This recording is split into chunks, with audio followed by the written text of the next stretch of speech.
untuk mempresentasikan mengenai genuine parts dan preventive maintenance dari kompresor Atlas Copco. Oke, saya dengan Victoria Spayung. Jadi saya di Atlas Copco kurang lebih baru 8 tahun. Jadi saya mengawali karir saya di Atlas Copco sebagai service engineer ya di antara 2013 sampai 2014. Kemudian 2014 sampai 2020 saya sebagai aftermarket. Waktu itu saya ditempatkan di Balikpapan. Jadi saya mengcover wilayah-wilayah timur pada saat itu. Saya sudah sering ke mining ya, yang di daerah Kalimantan, Sulawesi dan Papua. Kemudian tahun 2020 sampai sekarang saya dipercaya menjadi sales manager untuk aftermarket, di mana saya ditempatkan di Semarang dan saat ini mengcover wilayah Jawa Tengah, kemudian Jawa Barat sebagian sampai Bandung, kemudian Kalimantan, Sulawesi dan Maluku area. Oke, yang pertama kita bicara mengenai genuine parts. Jadi pada saat kita mempunyai kompresor yang kita install mungkin di perusahaan kita, yang pasti kita menginginkan uptime dari kompresor, kemudian reliable performance, kemudian kualitas produk, kemudian long improvement time. Jadi itu yang menjadi harapan kita pada saat kita mungkin membeli sebuah equipment gitu dengan segala kelengkapannya. Namun pada saat penggunaan mesin-mesin yang sudah kita investasikan, ya tentunya akan ada efek dari environment pada saat kita menggunakan mesin tersebut. Efek-efek itu bisa dari pada saat penggunaan kompresor, utilisasinya, kemudian dari sisi maintenance-nya, kemudian dari sisi environment itu sendiri. Dengan operation condition seperti itu, Atlas Copco sudah menetapkan bahwa untuk menjamin performance dari kompresor itu, tentunya kita harus melakukan maintenance yang terschedule, kemudian melakukan maintenance interval untuk yang key components, kemudian spare part apa yang perlu kita gunakan pada saat maintenance, kemudian labor yang kita perlukan maintenance. Dan maintenance itu sendiri ya seharusnya dilakukan sesuai dengan schedule yang sudah ditentukan, dan tentunya juga kita mengharapkan untuk persediaan jenis spare part on time ya, pada saat kita perlukan. Kemudian untuk kompresor Atlas Copco, jadi kami di Atlas Copco sebagai prinsipal, sebelum kami mendesain spare part, yang paling utama kami buat adalah core-nya kompresor itu, yaitu skru kompresor, skru dari kompresor tersebut, di mana skru kompresor ini merupakan jantung dari unit kompresor.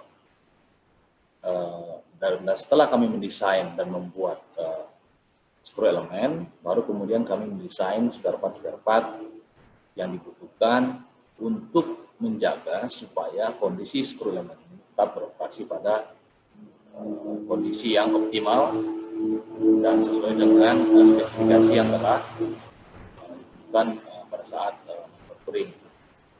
Jadi part-part ini didesain berdasarkan kebutuhan dari si skru elemen ini sendiri. Jadi untuk menjamin reliability dari skru elemen itu sendiri. Dengan penggunaan spare part yang sudah kami desain tadi, untuk mendukung si skru elemen ini, kita akan memperoleh performance yang baik dari kompresor, unit kompresor, dan hanya spare part original saja yang bisa mendeliver performance terbaik. Jadi apa saja yang spare part yang diperlukan sebetulnya untuk maintenance? Yang pertama memang consumable, dan saya kira di sini bapak-bapak mungkin banyak yang dari maintenance ya, jadi saya yakin sudah cukup paham mengenai maintenance itu sendiri. Sebenarnya kegunaannya itu apa. Dan di sini consumable biasanya kami rekomendasikan untuk diganti setiap 4.000, 2.000 jam, atau bahkan 8.000 jam sampai dengan pada saat overhaul. Dan khusus untuk unit oil injected yang di bawah 90 kW itu biasanya kita rekomendasikan untuk overhaul di 24.000 jam. Jadi sekitar, ya kalau dia running full mungkin sekitar 3 tahun. Running full berarti 8.000 jam per tahun. Jadi di dalamnya itu ya ada semua oil filter, kemudian air filter, kemudian ada service kit, dan juga oli dalam consumable parts. Kemudian yang non-consumable apa saja? Jadi non-consumable spare part itu ya ada screw element itu sendiri, kemudian motor, kemudian kalau UPS yang converter, cooler, dan valve, pipe, hose, dan lain. Jadi ini yang disebut non-consumable, artinya yang memang punya longer life komponen, ya, dan juga sebenarnya komponen-komponen yang untuk non-consumable ini terkadang tidak terprediksi kapan dia akan failure. Nah, untuk menjaga agar supaya komponen utama ini tidak failure, ya tadi diperlukan preventive maintenance dengan cara melakukan maintenance dan mengganti consumable parts yang sudah memang direkomendasikan dari kami.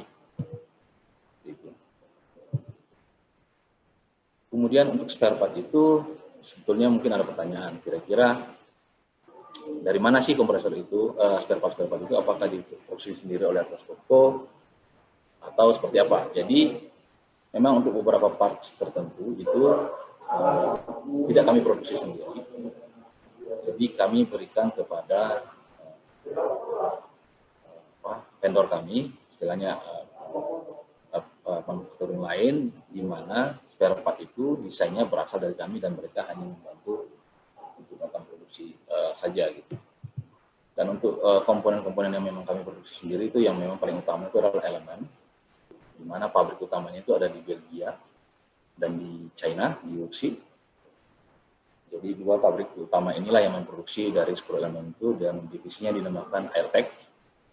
Kemudian kami juga memproduksi sendiri untuk coolers, karena coolers ini butuh istilahnya kepresisian yang tinggi, dan juga kami menggunakan teknologi robotik untuk melakukan welding dari sisi core cooler itu sendiri.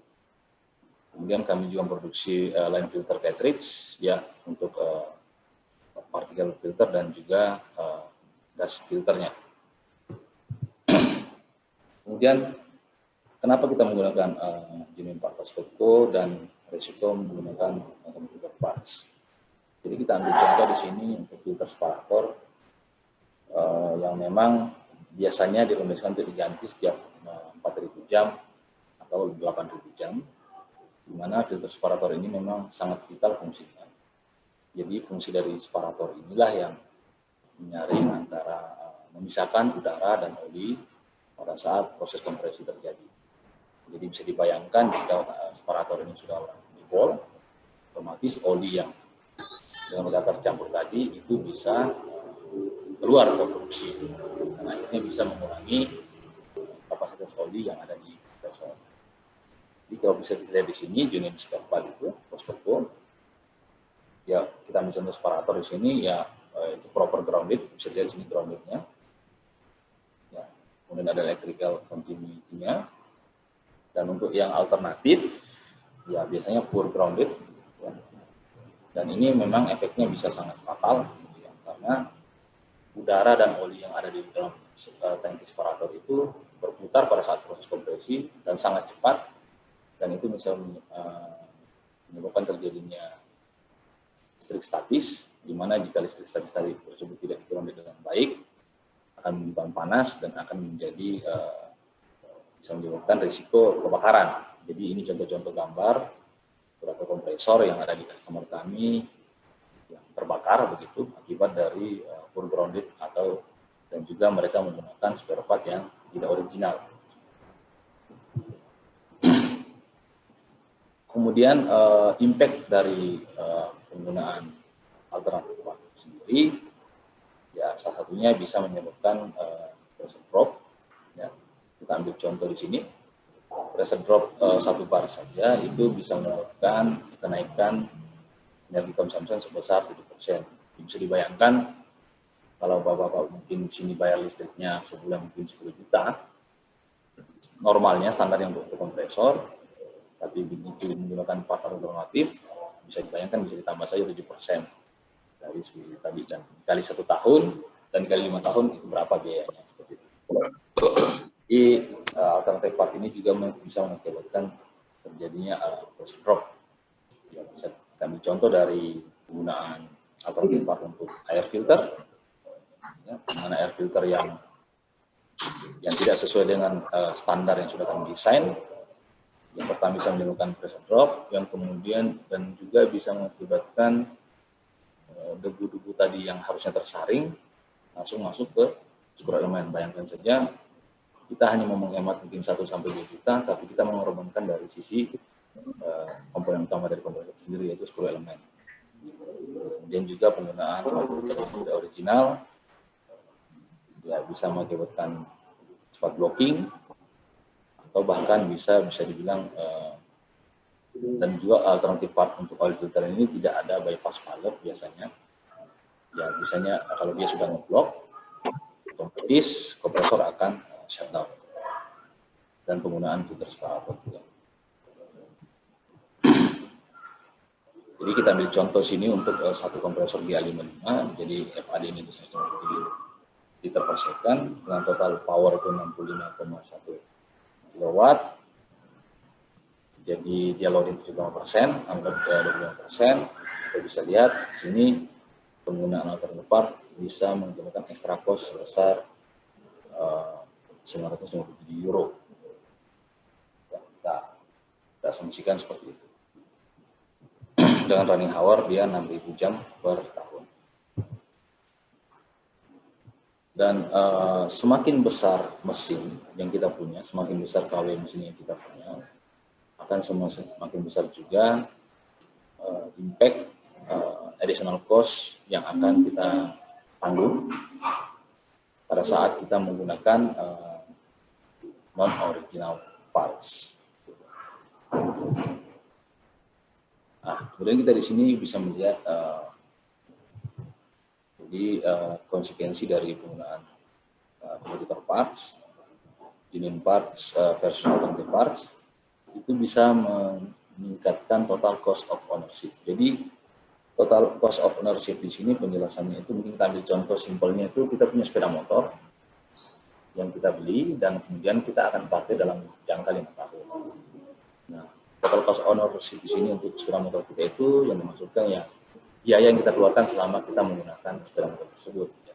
Sebagai contoh bahan bakar, maintenance-nya, servisnya, pajak segala macam itu yang disebut dengan total cost of ownership.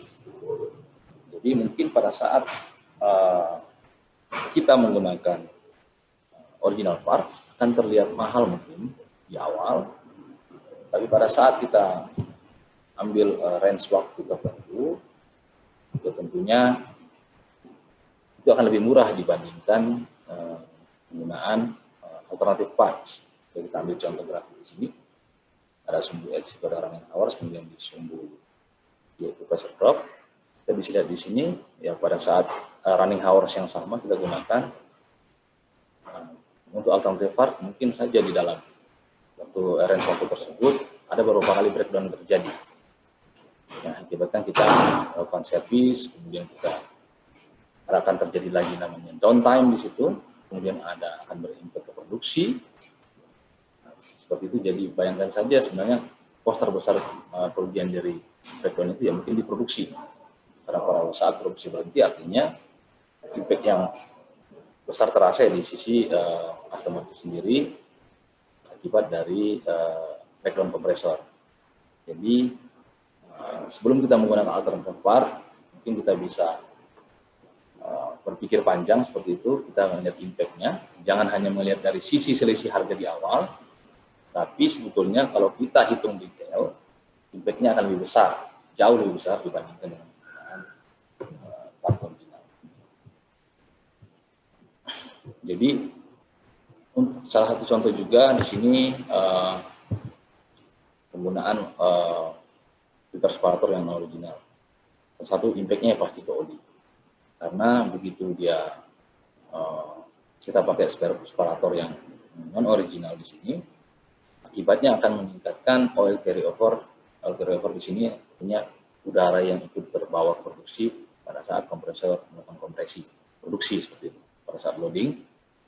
Dan kalau kita menggunakan separator yang non original, Di sini kita ambil contoh dia 250, ya unit oil injected 250 kW dengan running 8.000 jam setahun. Nah, kita di sini bisa menambah ada ekstra 28 liter ekstra oli yang kita perlukan jika kita menggunakan filter separator yang ini dari sisi oli saja. Belum lagi dibandingkan dengan pressure drop yang terjadi, ya, kemudian bisa jadi terjadi sudden breakdown, nah itu banyak sekali impact-nya. Jadi seperti itu. Kemudian kita ambil contoh kasus di sini, kita menggunakan original oil dan alternative oil. Jadi kita contoh kasusnya kita ingin saving di sini sebetulnya, makanya kita menggunakan alternatif oil. Nah, kalau kita lihat di sini, perbandingan harga sebetulnya yang original dengan yang alternatif ya bisa dibilang 50% lebih murah sebetulnya yang penggunaan oli yang alternatif. Jadi kalau kita totalkan semuanya, kita bisa saving sekitar 1.744 euro dibanding penggunaan yang original. Nah, tapi begitu kita mengalami breakdown dari sisi skru elemen tadi, bisa lihat kita akan menanggung cost sebesar 12.541 euro. Itu cost yang akan kita tanggung karena kita akan mengganti si skru elemen ini. Karena skru elemen ini rusak akibat dari penggunaan alternatif oil. Dan artinya yang tadinya kita mau saving, jadinya kita minus ini, minus 10.700 euro. Jadi sekali lagi tolong dipertimbangkan dengan baik, dengan matang pada saat akan menggunakan alternatif parts atau alternatif oil. Sebetulnya kami sangat terbuka untuk diskusi kapanpun gitu ya, untuk menjelaskan lebih detail mengenai benefit dari si original part dan juga alternatif, dan istilahnya kerugian dari penggunaan alternatif parts. Di sini oli, jadi kita ambil contoh di sini oli dan sebetulnya part-part yang lain juga seperti ini. Jadi pada prinsipnya dari sisi untuk sisi development-nya, dari cycle development-nya itu ya berasal dari sisi marketing Skopko sendiri. Jadi dari sisi marketing itu sebenarnya akan melihat kebutuhan pasar seperti apa. Ya, kebutuhan pasar seperti apa, kemudian akan disampaikan ke tim engineering kami, dan dari engineering kami ini akan mencoba untuk melakukan R&D di situ dan melakukan desain sesuai dengan kebutuhan pasar. Kemudian akan hasil desain tersebut akan kami sampaikan ke bisnis partner kami tadi untuk part-part yang memang kami istilahnya supportkan untuk dibikin, dan mereka akan bikin, kemudian akan kembali ke engineering setelah mereka buat untuk kami lakukan tes, ya, di mana tes ini memang cukup mahal biayanya karena kami perlu lakukan tes berkali-kali, ya, dan juga rentang waktu yang cukup lama untuk membuktikan bahwa part yang memang kami desain dan kami produksi itu memang cocok untuk kebutuhan pasar dan sesuai dengan kebutuhan dari customer. Kemudian setelah itu lolos, dan setelah kami uji semuanya dan sudah lolos uji, baru kami akan rilis ke market. Seperti itu.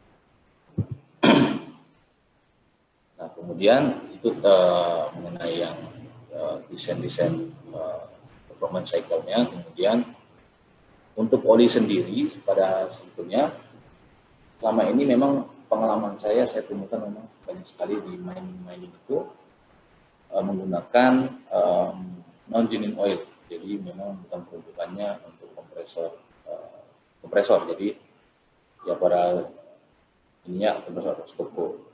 Dan memang ya alasan dari sisi customer itu ya mengatakan bahwa ini oli kompresor. Bisa digunakan untuk kompresor karena viskositasnya sama. Itu yang alasan paling sering saya terima. Akan tetapi jika kita gali lebih dalam sebetulnya untuk mendesain oli itu ya tadi dasarnya dari skru elemen tadi. Jadi desain oli tersebut kami sesuaikan dengan kebutuhan dari si skru elemen tadi. Nah, dari desain tadi tersebutlah baru kami akan sampaikan ke vendor kami untuk dibuatkan sesuai dengan spesifikasi pesanan kami. Di mana untuk mendesain oli tersebut ya kita punya base oil di situ, base oil mineral oil yang kita sesuaikan viscosity-nya, kemudian solvensi, volatility-nya, sama oxidation resistance, sama surface activity-nya. Nah, itu yang kami blend semua jadi satu, dan spesifikasi tersebut yang kami sampaikan ke tim kami untuk dibuat, dan kami uji kembali, baru kemudian kami rilis ke pasar. Karena memang yang kami desain tersebut bisa menjamin reliability dari si kompresor tersebut. Nah, kemudian untuk aditif polis tersebut, memang kita butuhkan itu harus balance ya. Jadi bukan hanya asal blending saja, kebutuhan kompresor seperti ini, kemudian kita blend jadi satu. Tapi di sini harus balance untuk menjamin kehandalan dari oli dan juga lifetime yang dibutuhkan dari pabrikan. Kenapa di sini mungkin saya berbicara banyak mengenai oli? Karena tadi oli ini biasanya memang bisa dibilang dikesampingkan oleh banyak end user gitu ya, karena mereka menganggap bahwa ya oli kan sama saja gitu, misalnya untuk lumas. Nah, kalau saya pakai oli kompresor ya harusnya sudah bisa dong untuk menjamin reliability dari kompresor ini. Dan memang tidak akan langsung rusak pada saat itu. Dan memang akan rusak ya pada saat tertentu, dan itu akan terjadi silent breakdown. Dan sudah banyak kasus saya temukan.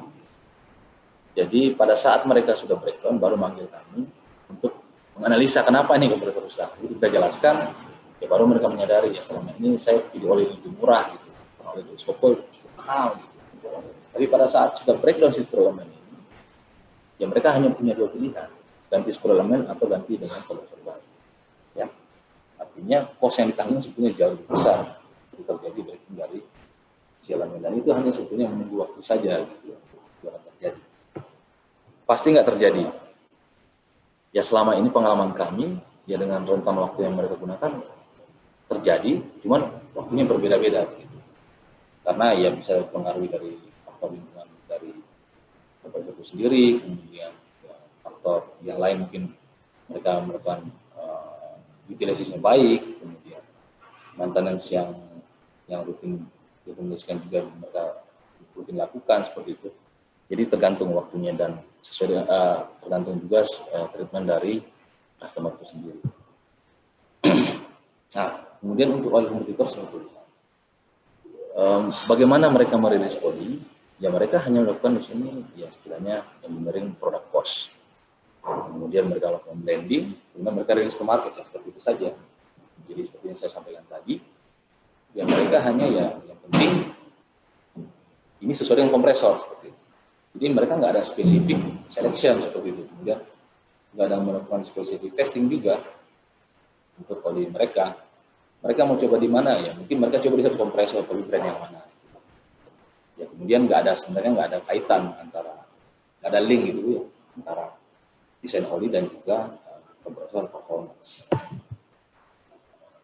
Ya, risiko lain dari penggunaan non-oil non-engineering sendiri ya bisa menyebabkan sludge atau deposit, gitu ya. Kemudian juga bisa berpengaruh dengan komponen seal atau rubber dari kompresor. Kemudian high surface activity ya biasanya itu dia berbusa gitu ya. Pada saat kita running kompresor, busa tadi ya bisa menimbulkan korosi. Ini jadi ini dampaknya sebetulnya sludge dan deposit itu dampak seperti ini. Jadi non general itu ya bisa menyebabkan partikel itu ya terbentuk begitu ya. Jadi debu-debu yang tadi mungkin yang masuk lolos ke kompresor itu bisa terbentuk yang jadi lumpur seperti itu segala macam yang bisa berdampak kepada sistem ini sendiri. Jadi bisa dilihat di sini dampak-dampak yang bisa terjadi pada kompresor dan spesifik screw element. Nah, ini contoh-contoh gambar juga sludge dan deposit formation. Ya, ini gambar-gambar yang memang kami ambil langsung dari customer kami yang memang menggunakan engineering oil. Dan juga bisa berdampak kepada ya gasket-gasket yang ada di kompresor, kemudian seal, itu bisa berdampak ya. Kalau seal atau gasket ini cepat rusak, artinya ya kompresor bocor ya. Nah, kalau sudah bocor ini kita harus bongkar itu ganti. Nah, belum lagi kita beli spare part-nya, kemudian belum lagi waktu downtime dari ya ini macam-macam. Ini bagian dari maintenance oil ya. Jadi bisa menyebabkan high surface activity ya, oli bisa berbusa seperti itu. Nah ini ya kita ambil contoh lagi mengenai yang oli tadi ya, pada dasarnya penggunaan engine oil tadi ya bisa berdampak sangat besar ke cost dari kompresor kita sendiri. Nah, di sini perbandingan antara lubrikan Atlas Copco dan komputer brand. Jadi bisa dilihat di sini balancing ya istilahnya dari blending yang diperlukan. Nah, ini contoh-contoh alternatif oil yang ada di pasaran. Selama ini juga yang perlu kita ketahui bersama, banyak yang supply oli kompresor Atlas Copco pakai brand Atlas Copco, ya tapi sebutannya itu palsu. Ya, gimana caranya membedakan Pak? Supaya kita bisa tahu ini palsu atau ini asli. Ya Atlas Copco genuine itu dia ada batch number biasanya itu kondisinya. Jadi ada batch number di kemasannya. Di mana batch number ini bisa kita cek secara online ya untuk validity-nya seperti itu. Jadi banyak kami temukan kasus ya terutama di daerah Jawa sini yang memalsukan oli Atlas Copco. Jadi mereka hanya tempel brand saja Atlas Copco kemudian dijual ke customer dan mereka bilang itu asli Atlas Copco. Dan untuk informasi saja, kalau dulu kita punya namanya rotor injector fluid dan sejak tahun 2016 itu kami sudah tidak registrasi itu, kami ganti dengan oli Rev Endurance. Tapi juga Rev Endurance ini sebetulnya kurang cocok digunakan untuk daerah-daerah tropis. Jadi yang kami rekomendasikan sekarang itu kami punya namanya oil ultra dan ultra extend. Kemudian kita bicara mengenai line filters, yang mungkin bapak-bapak yang punya kompresor instalasi Atlas Copco ini mungkin menemukan line filters biasanya dipasang sebelum dan sesudah dari dryer. Jadi untuk line filter ini sendiri memang untuk maintenance-nya kita ganti dengan interval tertentu. Ya, biasanya di 4.000 jam, bahkan ada sampai 8.000 jam, ya kita harus rutin mengganti karena ini bisa menyebabkan terjadinya pressure drop juga. Ya, kemudian bisa meningkatkan, ya tadi bisa meningkatkan pressure drop itu sendiri. Dan untuk biasa indikator penggantiannya itu ada differential pressure gauge-nya di sini. Ya, jadi kalau dia sudah di merah sini memang sudah mengindikasikan untuk segera diganti. Kalau tidak segera diganti, ya dia bisa terkorosi begitu ya. Ya kemudian bisa benar-benar istilahnya sudah terkelupas, dan kita ada temuan juga seperti ini. Jadi kita lihat jarumnya itu selalu dihijau, bahkan misalnya sudah 2 tahun. Sebetulnya itu dia bukan dalam kondisi baik, tapi istilahnya sudah di bypass karena si kondisi di foam filternya ini sudah rusak sebetulnya. Pada kita buka sebetulnya dia sudah jebol dari sejak lama. Jadi kita bisa cek sebetulnya berkala juga secara aktual selain dari pressure gauge. Dan juga untuk servis-servis tertentu di kompresor kami biasa ada namanya servis kit ya. Jadi untuk servis kit ini yang istilahnya misalnya kita ambil contoh servis 2000 jam yang biasa kami tawarkan itu memang selalu dalam bentuk kit supaya penggantian spare part itu komplit. Karena kalau kita hanya mengganti item per item saja itu bisa berbahaya juga, karena pengalaman juga kita misalnya contoh mengganti komponen tertentu yang harusnya diganti tapi tidak diganti bisa menimbulkan kerusakan komponen yang baru kita ganti gitu ya. Jadi untuk alternatif part juga selama ini banyak dirilis juga oleh kompetitor kami. Ya, mereka rilis juga gitu service kit seperti itu. ya pastinya barang itu tidak original dan juga sebenarnya biasanya tidak sesuai dengan rekomendasi background part yang sudah diberikan dari Skopko. Nah, biasanya mereka menyediakan kits untuk kompresor atau Skopko. Kemudian ya biasanya mereka mix di situ di dalam kit tersebut antara spare part yang original sama non-original parts. Dan juga sebetulnya kit yang mereka rilis terkadang itu tidak bisa dipasang di kompresor Skopko. Ya sudah banyak pengalaman teman-teman beli yang mereka tanya loh pasang dari sisi user dari sisi mereka dapat dari kadang juga bisa dipasang gitu dari user konten bisa dipasang dan memang setelah kami cek itu yang original. Dan salah satu juga untuk membedakan part original dan non-original itu ya bisa dilihat dari label sebetulnya. Sebetulnya kalau lihat di sini Atlas Copco ya tidak ngasih label untuk dikitnya Atlas Copco seperti ini. Ya, kami buatnya seperti ini, tidak ada label. Ya, kemudian untuk sisi ini seperti ini ya, jadi ada contoh-contoh gambarnya bisa dilihat yang original sama non original.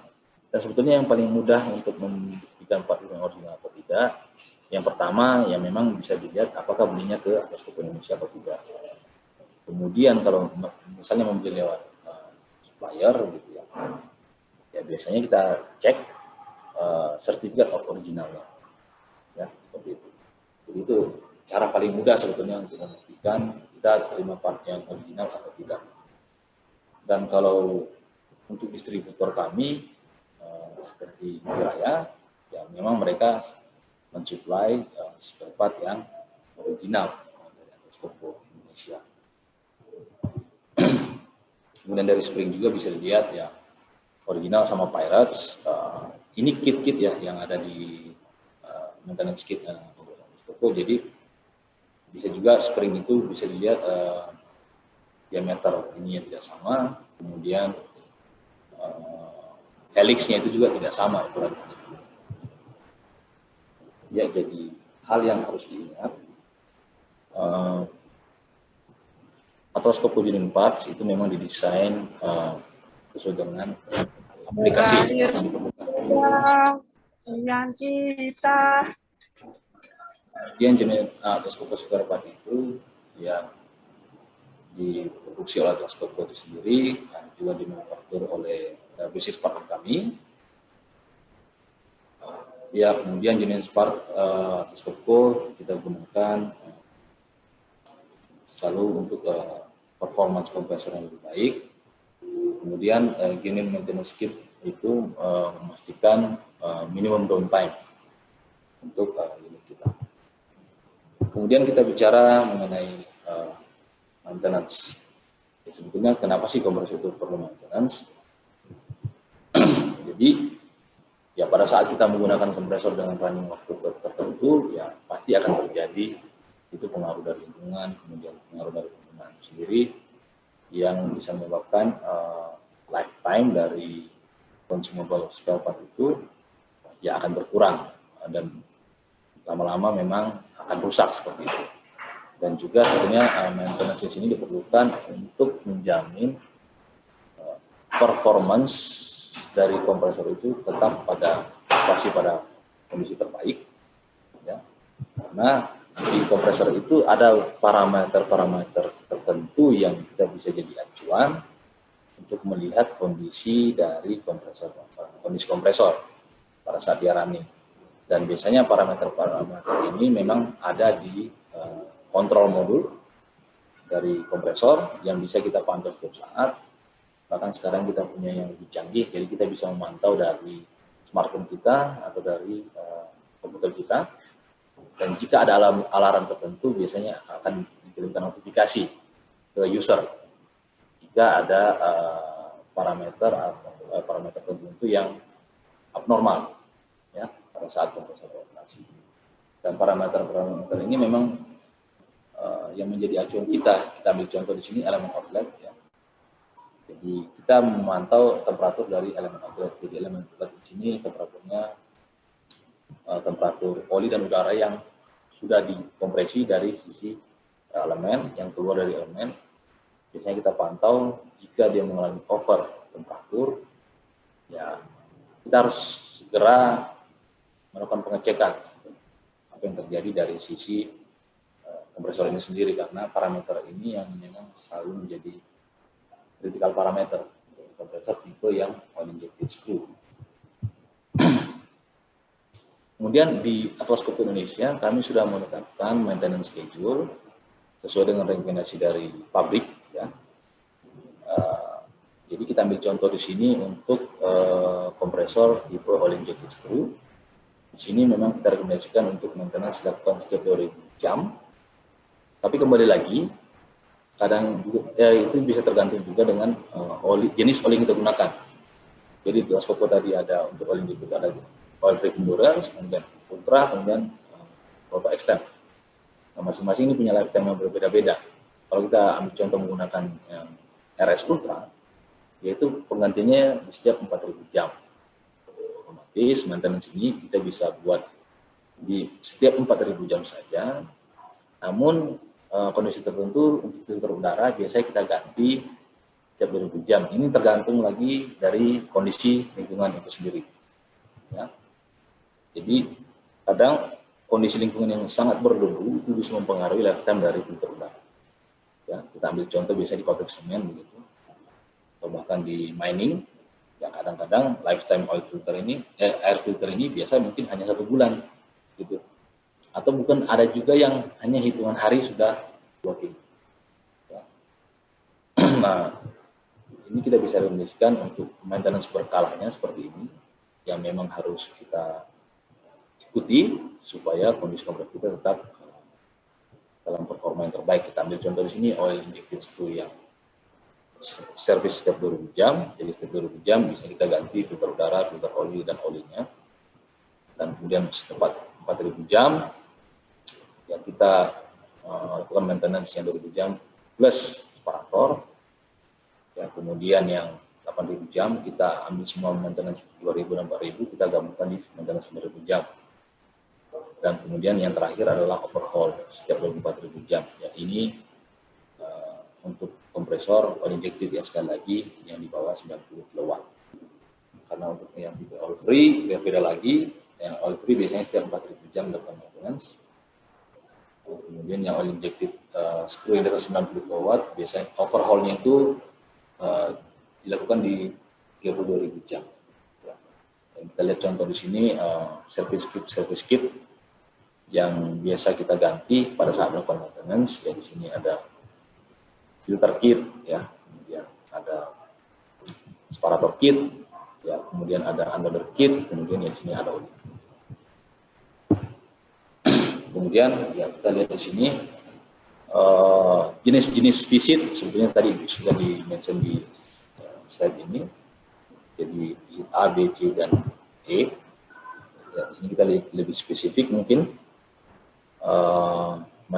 Komponen mana saja sih yang perlu dilakukan maintenance, ya begitu, untuk di kompresor. Dan sebetulnya detailnya untuk maintenance seperti ini biasanya disampaikan pada saat bikin unit baru. Jadi saya disampaikan pada saat kita commissioning, dan biasanya dilakukan training oleh teknisi kami yang lakukan commissioning. Detailnya akan disampaikan setiap unit, karena itu ada yang berbeda-beda begitu untuk komponen-komponen yang perlu maintenance. Nah, di sini kita ambil contoh list unit oil injected yang 90 sampai 190 kW. Di sini ada I visit, kemudian E visit, B visit, C visit dan D visit. Ya, jadi bisa lihat warnanya di sini. Kalau yang D visit apa sih yang diganti? Ya, kemudian yang D visit apa sih yang perlu dicek dan diganti? Dan ini biasanya selalu disampaikan detailnya ke customer sesuai dengan unit yang mereka punya. Saya rasa untuk yang genuine parts dan maintenance cukup dari saya. Silakan jika ada pertanyaan.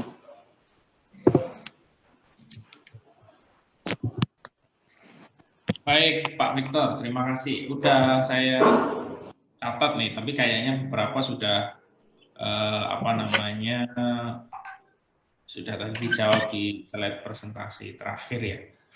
Tapi mungkin mau ditekankan lagi, it's okay, Pak Victor. Jadi yang pertama dari Pak Muhammad Anwar, bagaimana cara menentukan critical part? Ya tadi dibilang ada yang part yang dari OEM, dari genuine seperti itu, atau ada standar dari manufaktur atau Atlas Copco untuk list item critical part selain part service, gitu kan ya. Sedangkan untuk item komponen, apakah ada standar life atau lebih efektif menggunakan run to fail, gitu ya. Pertanyaan pertama Pak Victor. Ya, jadi untuk critical parts itu kami kasih listnya ke customer. Ya, jadi kita berikan listnya ya pada saat mungkin beli unit baru, kompresor baru, atau memang yang sudah rutin maintenance, kita kasih ya, list critical part di situ yang ya sebetulnya kadang-kadang part-part kecil saja, tapi kalau itu rusak bisa mematikan mesin gitu. Itu biasa kita kasih listnya selain consumable parts tadi. Ya memang biasa customer kita rencanakan untuk di stok begitu ya. Keep in stock supaya sewaktu ada kejadian failure di critical part tadi bisa langsung diganti. Kita juga bisa berikan cara penggantiannya gitu. Parts yang tadi yang membedakan original parts dan alternatif tadi sudah disampaikan. Sebenarnya cara paling mudah itu ya kita berikan original dari Indonesia. Juga bisa dikenali dari packagingnya seperti itu. Kalau oli tadi bisa dari batch number-nya, kemudian kalau untuk service kit bisa dilihat dari kemasan kitnya. Kemudian apalagi tadi Pak ya komponen ya Pak ya. Ya komponen Pak. Ya kalau main komponen sebetulnya kita tidak bisa memprediksi gitu ya lifetime-nya, tapi selama maintenance-nya itu rutin dilakukan, itu bisa menghindari sebetulnya breakdown dari main komponen.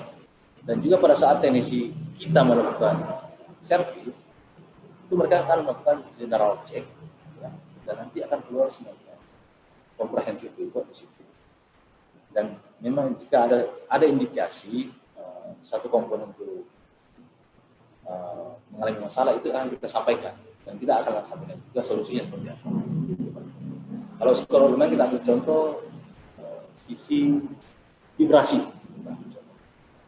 Kalau kita melakukan pengukuran vibrasi dan vibrasinya tinggi, nah itu kita akan langsung sampaikan solving problemnya seperti apa. Dan kemudian kita akan rekomendasikan customer supaya menghindari si instrumen ini breakdown.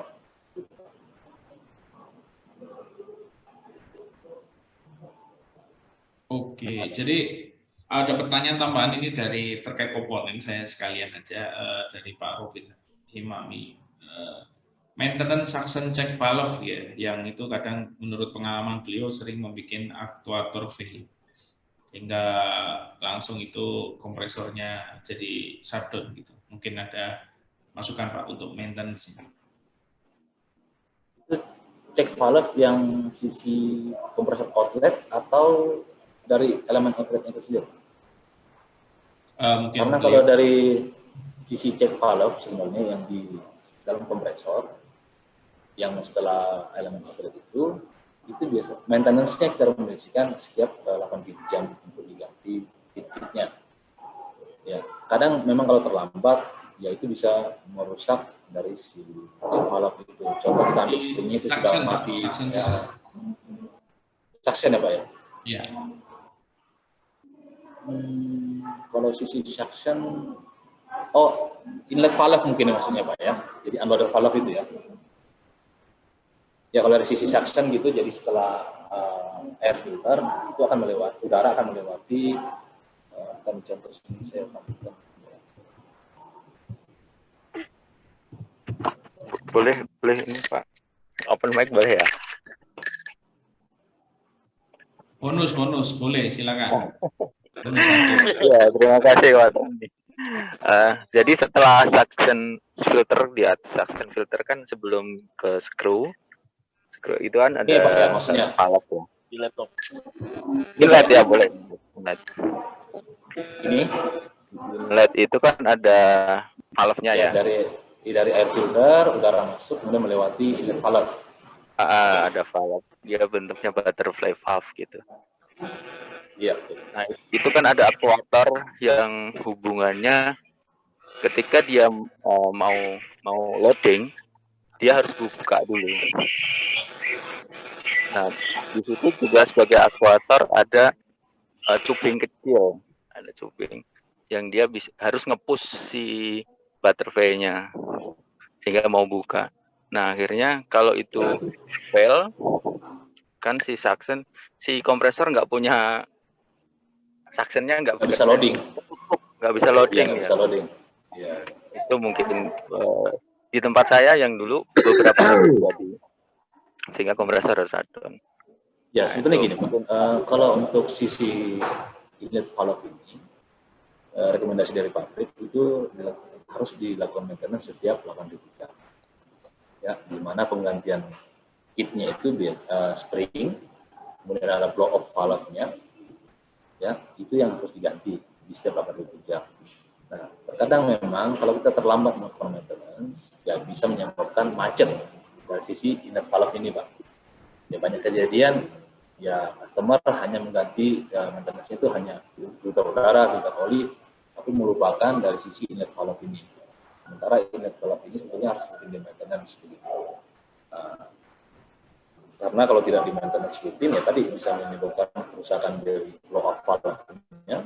Jadi walaupun sudah di-energize sama solenoid itu nggak bekerja. Kemudian dari sisi springnya juga bisa patah, macam itu. Kemudian di dalam itu juga ada seal dari piston di valve itu karena sudah robek.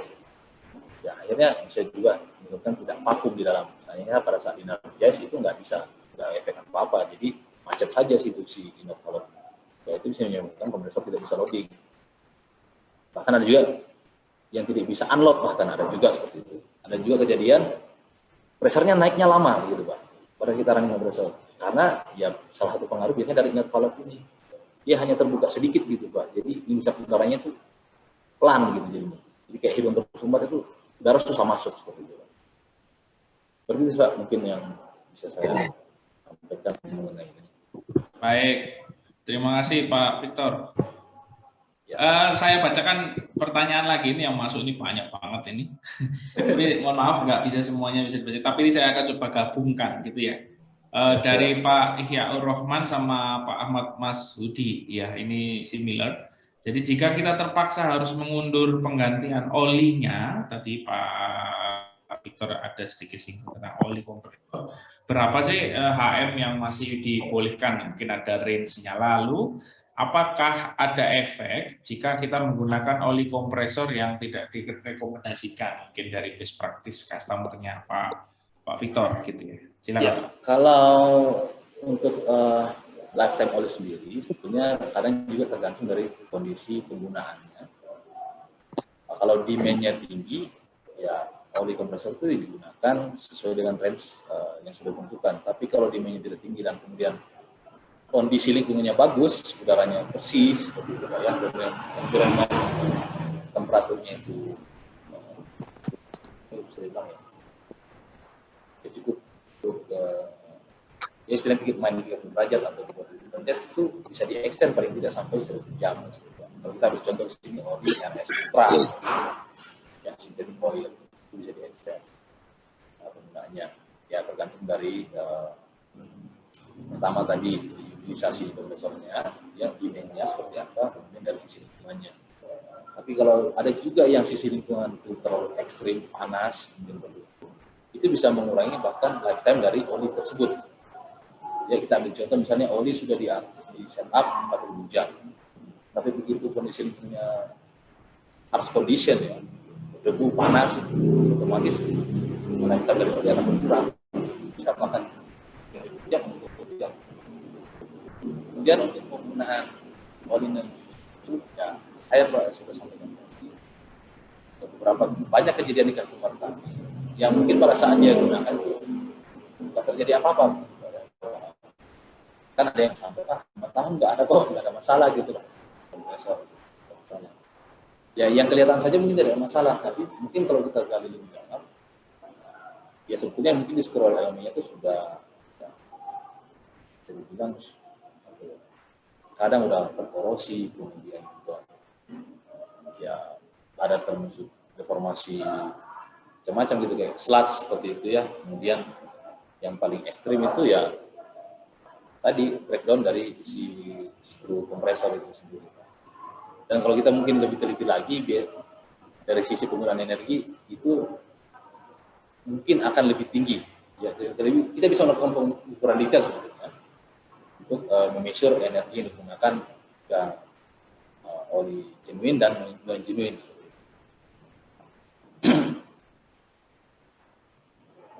Ya, pengalaman selama ini sih Pak, ya kadang customer itu yang menggunakan ya pertama mengenai harga gitu ya. Harganya jauh lebih murah gitu.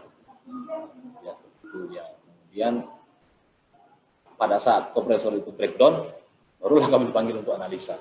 Ya sudah terlambat sebetulnya. Karena pilihannya nanti cuma dua, ganti screw elemen atau beli kompresor baru. Seperti itu, Pak. Baik.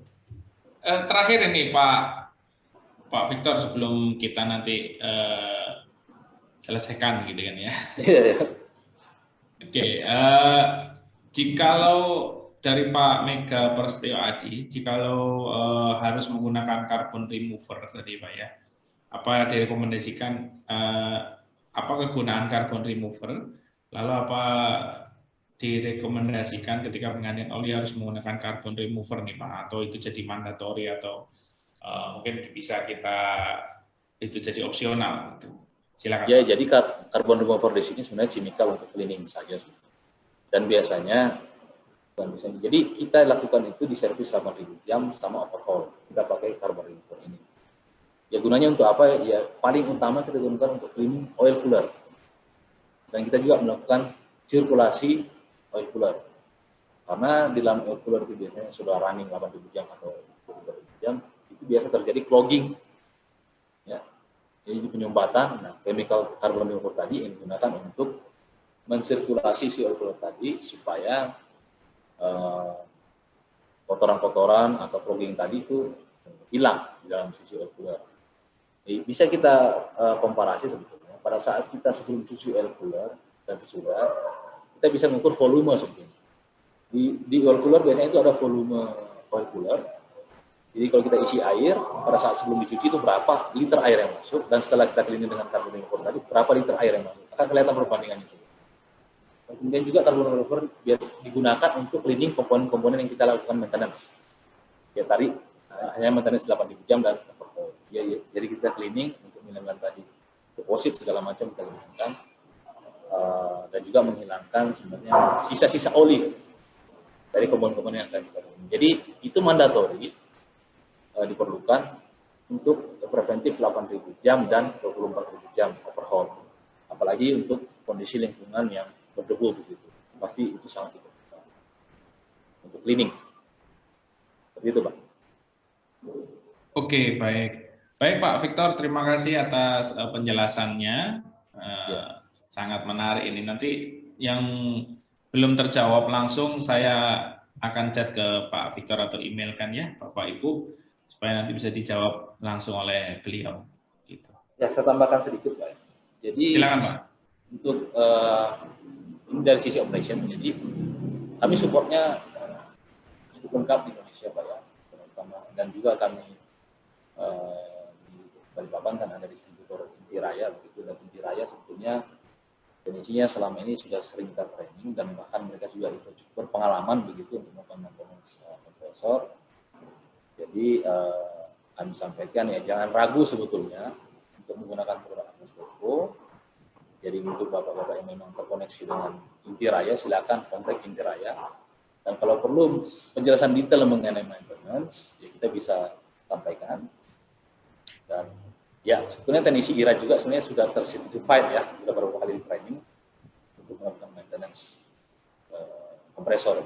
Ya.